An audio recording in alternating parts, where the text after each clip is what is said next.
Louvado seja o nosso Senhor Jesus Cristo. É uma alegria estar com vocês. Eu não vou dizer mais uma vez que é a primeira vez que eu estou com vocês, né? Então, embora seja, graças a Deus, o terceiro EJC em Taitinga, que eu tenho a graça de vir conversar com vocês. E para mim é uma grande alegria sempre falar com jovens, porque a gente fica com ânimo novo, né? Depois que a gente sente muitas dores na coluna, em todo canto, quando chega aos 40, é bom sempre estar com jovens, a gente que é jovem há mais tempo. O tema que eu vou estar meditando com vocês é um pouco sobre a espiritualidade. De forma providencial, o evangelho de hoje, ele fala de forma central sobre como viver uma espiritualidade equilibrada, profunda, ordenada, que é o evangelho a qual fala de duas irmãs que são um grande modelo para nós. Qual é o nome dessas irmãs? Marta e Maria. Deixa nem vocês responderem, né? Está lá em Lucas, capítulo 10.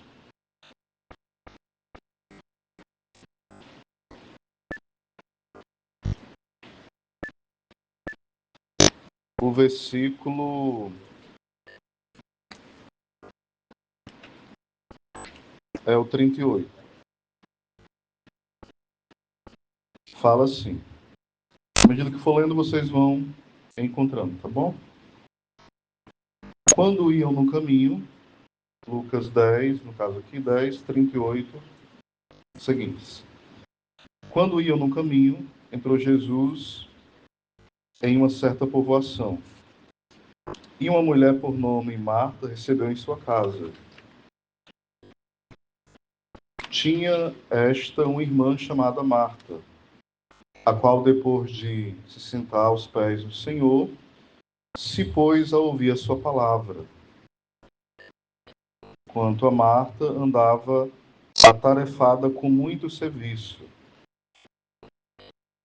Estacou então e disse: Senhor, não se te dá que a minha irmã me tenha deixado só a servir?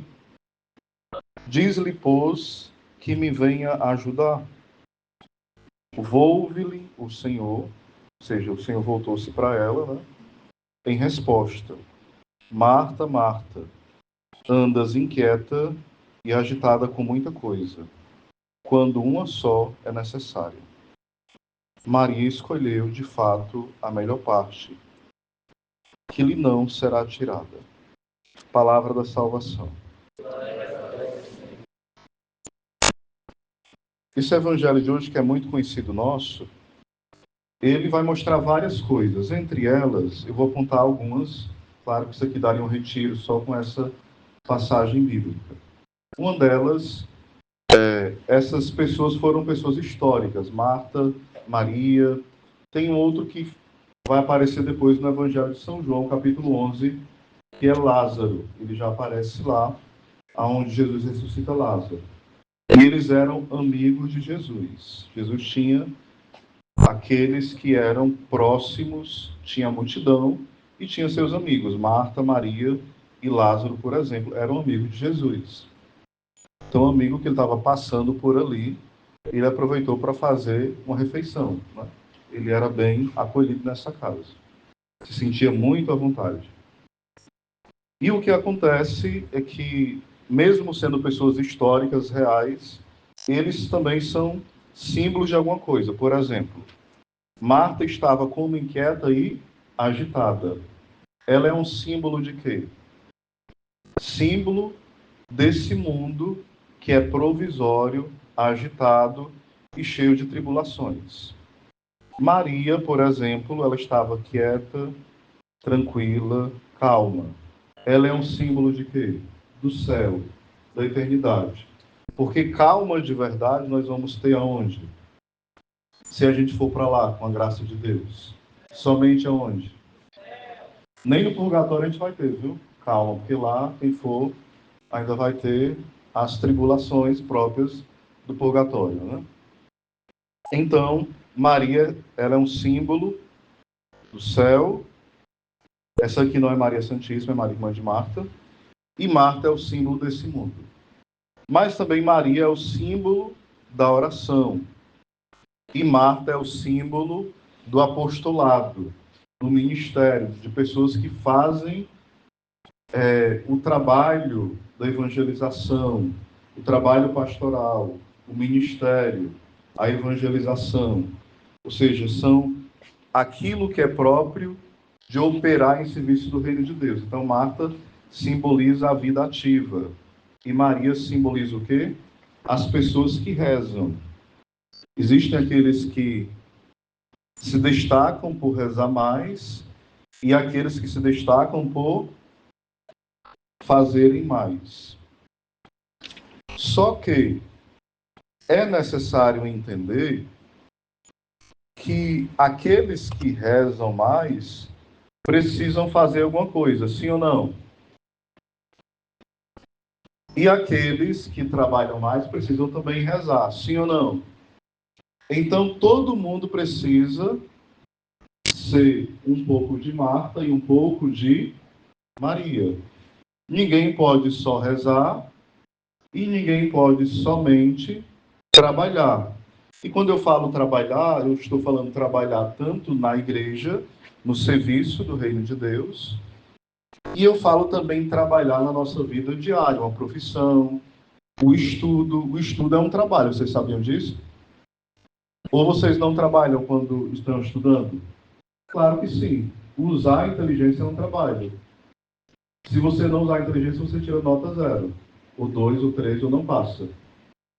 Você não usa a inteligência não para ver se você não tira uma nota baixíssima no Enem, no vestibular, ou você vira um jegue, né? Você tem que trabalhar. Então é um trabalho que intelectual. Estudar é um trabalho intelectual. Então, para viver bem uma espiritualidade, é preciso ter uma vida, diga comigo, equilibrada. Ou seja, a vida espiritual não é vida de doido, é vida de pessoas equilibradas. Só que antes nós precisamos entender algo muito, muito, muito profundo. Maria, ela escolheu a melhor parte. Marta estava agitada, muito agitada e inquieta. Ela estava duas coisas, inquieta e agitada, andando para um lado e para o outro. O que ela estava fazendo para acolher as pessoas era errado ou certo? Certo. Precisava alguém dar conta das coisas.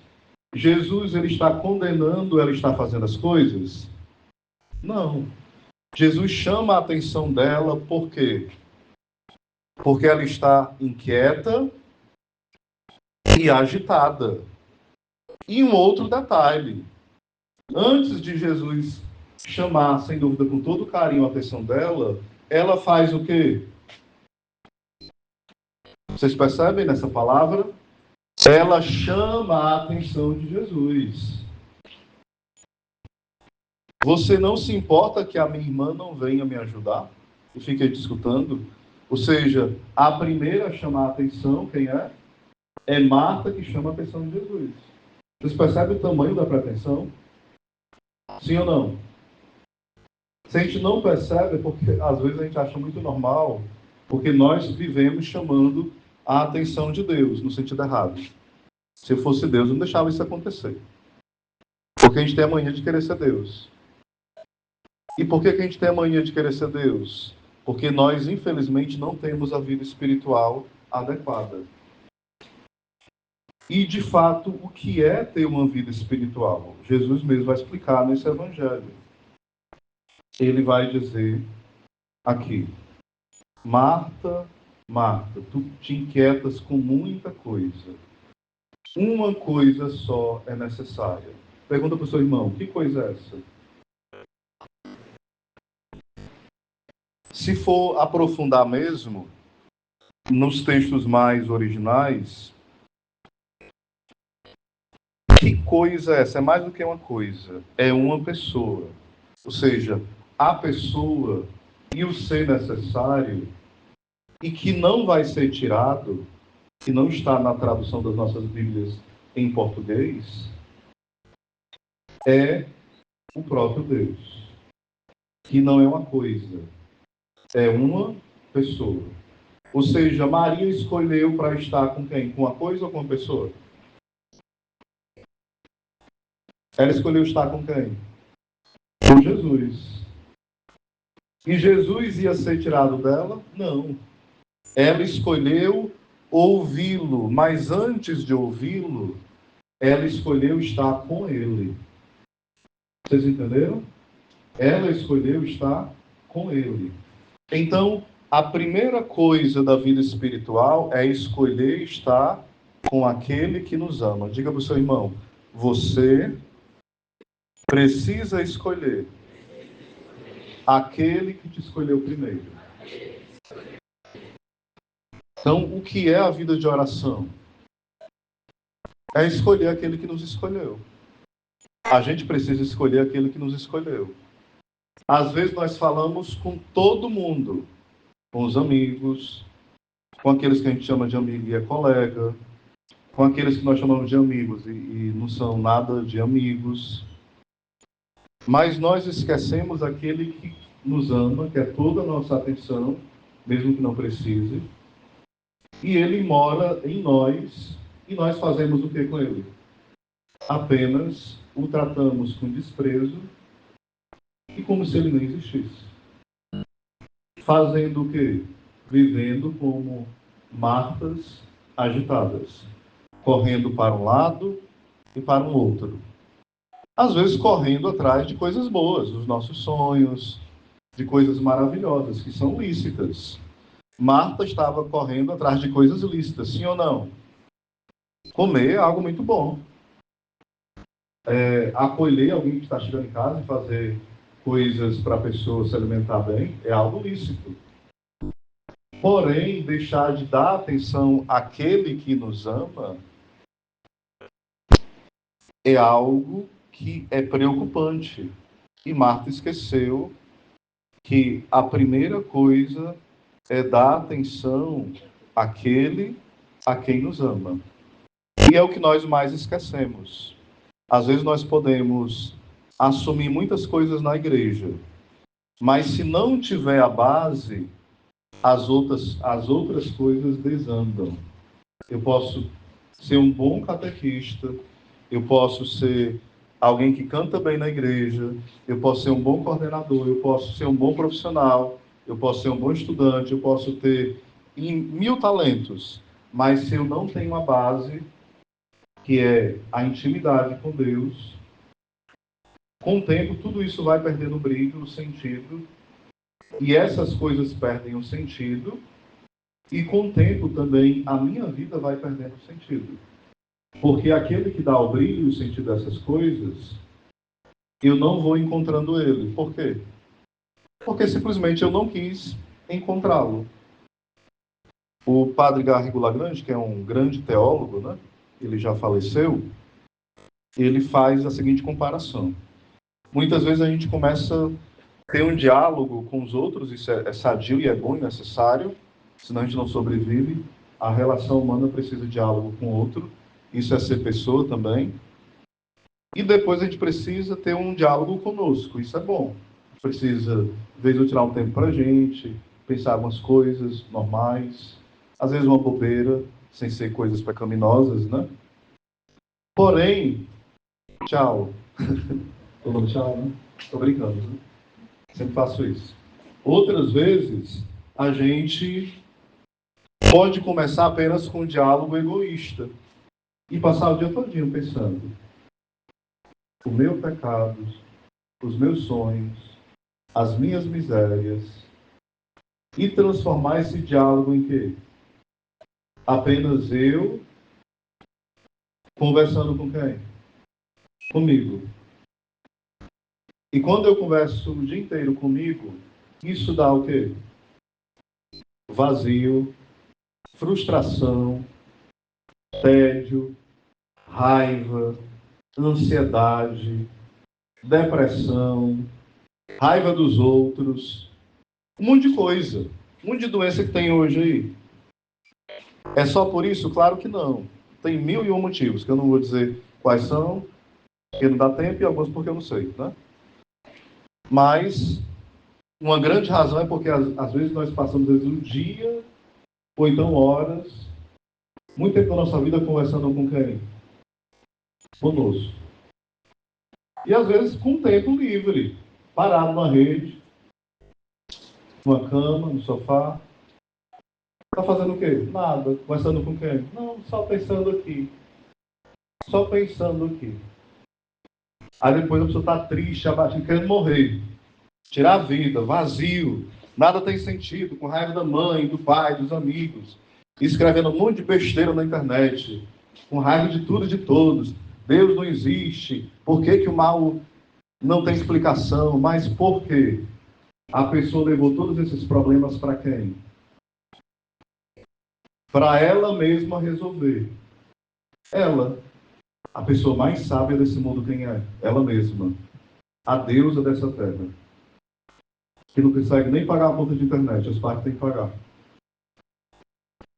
Que não consegue resolver uma dor de cabeça, não resolver nada, mas ela quer ser Deus. Isso é pretensão, sim ou não? Isso não é espiritualidade. Isso é o quê? Egoísmo, burrice. E espiritualidade é eu entender que mesmo eu tendo defeitos, mesmo eu tendo qualidades, mesmo eu tendo um monte de coisas boas e ruins, eu preciso me encontrar com aquele que me ama. Com as minhas qualidades, com os meus defeitos, com os meus vazios, com as minhas lágrimas, com as minhas burradas, com meus acertos. Todo dia tem uma pessoa que me espera dentro de um quarto. E que quarto é esse? Diga comigo. A minha alma. Quando a Bíblia fala assim, ó, quando fores orar, entra no teu quarto. Que quarto é esse? É a nossa alma. A gente pode entrar no nosso quarto, se você tem um quarto na sua casa, pode entrar e fechar a porta para ninguém ficar mexericando, sim. Pode ser entendido também assim. Mas se na sua casa não tem o seu quarto, aí você vai deixar de rezar porque não tem um quarto físico? Não. Como fez o abençoado de um protestante, que eu vim uma vez, eu fazia um programa nessa época na TV da gente lá em Pacajus. Aí um protestante metido me chamou, eu estava rezando o texto, né? Aqui bem quietinho no meu canto. Ele falou, ei, vem aqui. Ele não me conhecia.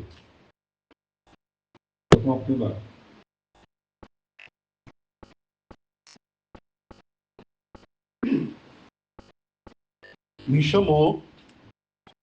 Aí eu falei, eu? Aí ele, sim. Aí eu fui pro lado dele, saber o que era. Ele falou, sabia que você é um hipócrita? Eu falei, eu sou hipócrita? Por quê? Porque a Bíblia fala que quando você for orar, você tem que entrar no seu quarto, fechar a porta e Deus que vem em segredo te escuta. Ah, tá certo. Então quer dizer que se na minha casa não tiver quarto, tiver só sala, eu não posso rezar. Se eu estiver passando tipo o dia viajando e não tiver como eu entrar em nenhum local, estiver no ônibus, eu não posso orar. É isso que você está me dizendo? Ele ficou sem saber o que dizer. Eu falei, na verdade, o hipócrita é você que invadiu o meu quarto. O meu quarto é esse, eu estou na rua, entrei no meu quarto. Eu estou aqui caladinho, entrei no meu quarto para rezar e você invadiu o quarto agora.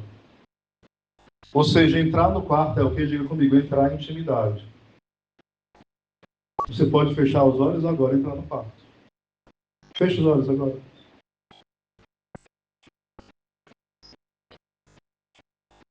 Tipo, se você passa agora por momentos de alegrias, de tristeza, use a sua imaginação um pouco. Imagina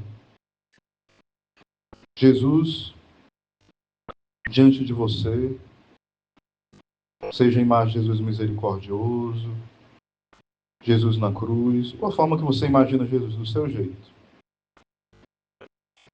E por um instante, desabafa com ele, com tuas palavras ou no teu pensamento.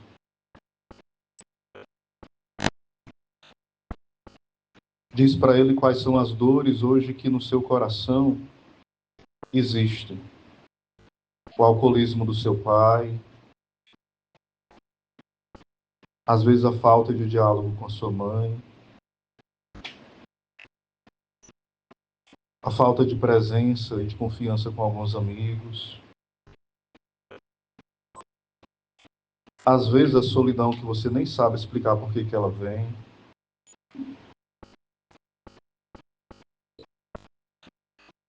Às vezes dúvidas sobre a igreja, que você nem sabe dizer por que ela existe.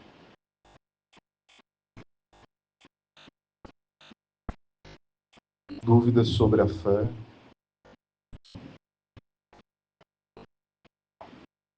Às vezes o desânimo que bate em você. Traumas. Você sabe quais são tanto as alegrias, os medos. O medo de perder alguém.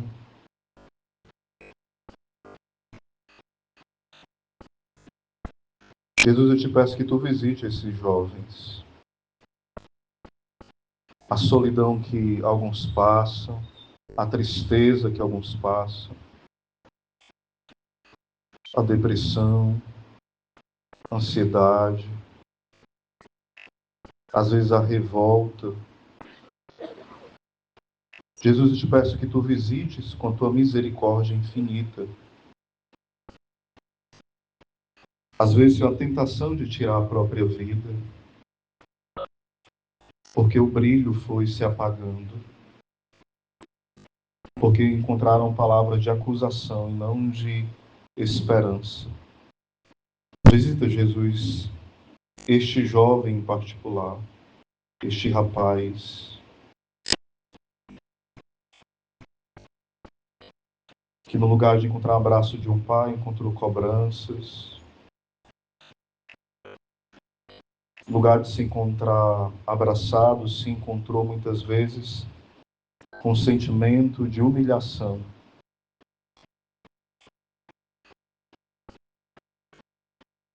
A comparação com seus primos. Dá a ele, Senhor, a graça hoje da libertação de querer competir com os outros.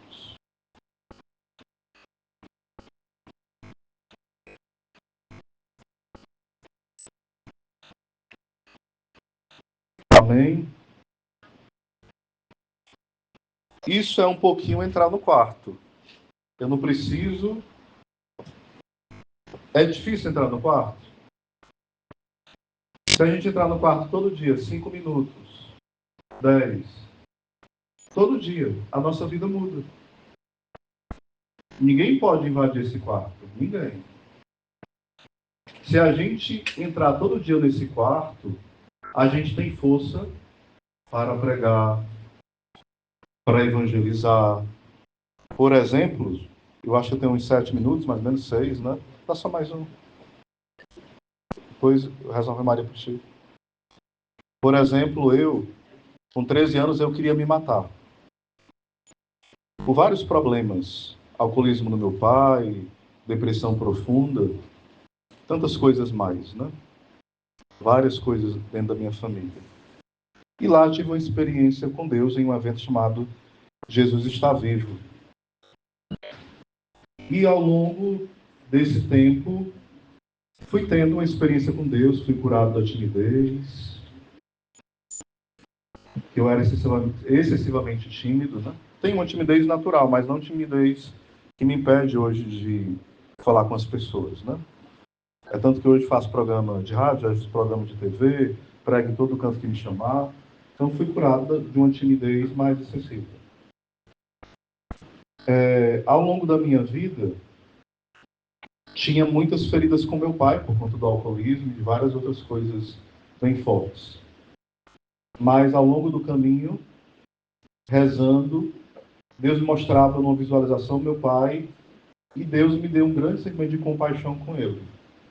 E mesmo meu pai estando separado da minha mãe, eu consegui perdoá-lo profundamente, me tornei grande amigo do meu pai, mesmo ele estando separado da minha mãe, durante muitos anos, né?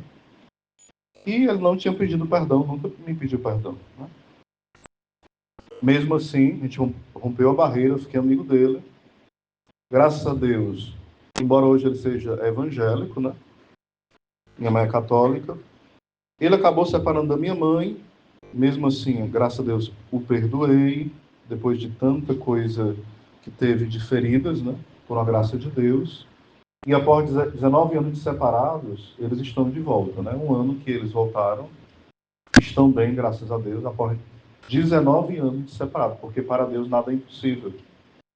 Não é impossível alguém que, por exemplo, eu tenho 40 anos, durante esses de 13 para 40 anos, são 27. Eu tive 4 recaídas na depressão. Então foram 4 recaídas fortes. Só que mesmo quando eu tenho recaídas, eu continuo pregando, eu continuo aconselhando, eu continuo celebrando, eu sou ministro da palavra.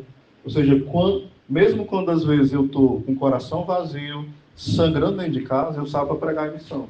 Por quê? Eu tenho um amigo que eu entro no quarto e eu falo com ele. E é esse amigo que dá sentido à minha vida. Ou seja, o que manda em mim não são os sentimentos. O que manda em mim não é o vazio. O que manda em mim não é o mundo. Quem manda em mim quem é? É o amigo que mora no meu quarto, que é na minha alma. Ou seja, quando eu olho para jovens como vocês, que eu sei que não precisam de mim, eles precisam de quem?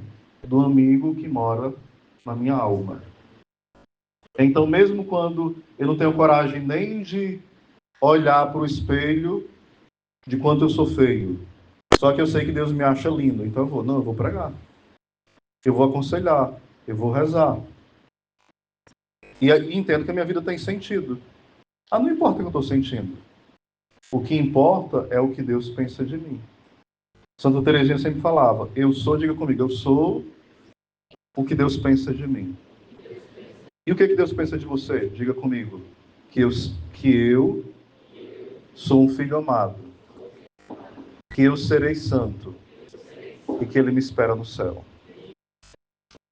Não é o que Deus acha de você, não, entendeu? É o que Deus te criou para ser. E o que Ele te criou para ser é o que Ele pensa de você. Não é a opinião dele assim. Se você pecar, Ele continua pensando isso de você. Se você odiar a Deus, Ele continua pensando isso de você. Se você virar ateu, Ele continua pensando isso de você.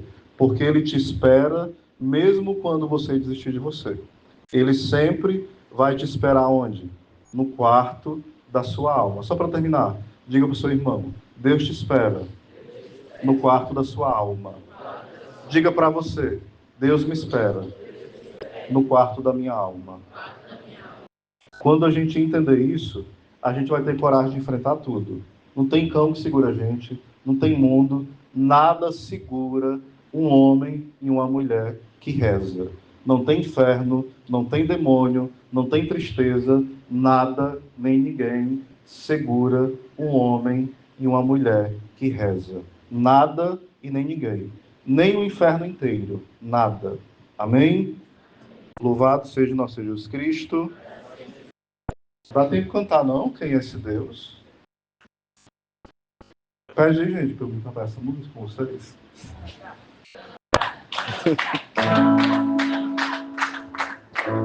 Eu sou muito chantagista, né?